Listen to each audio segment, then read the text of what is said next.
hold the ball in the hand that you want to roll with, step with the opposite foot of the hand that you're rolling, and follow through where you want it to go. So she's going to be my target, okay? So I'm going to roll with this hand, which is my dominant hand. I'm going to step with my opposite foot and follow through and point where she is with the hand that is rolling. Ready? No, we're rolling.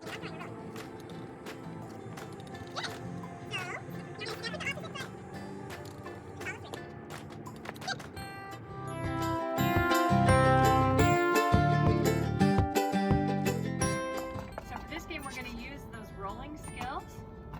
And go ahead and scoot back. So we're going to start this close. Okay? So I'm going to step, follow through.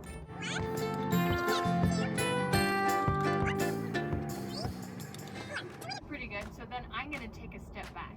If you're in a big enough space, both of you can take a step back. Okay? And then we're going to do it.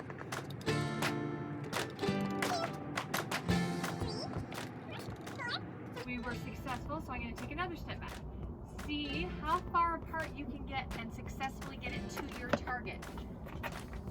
Every time you're successful, you can take a step back. If you get too far apart and it's going crazy, then you should come back together and start at the starting point again and try it again.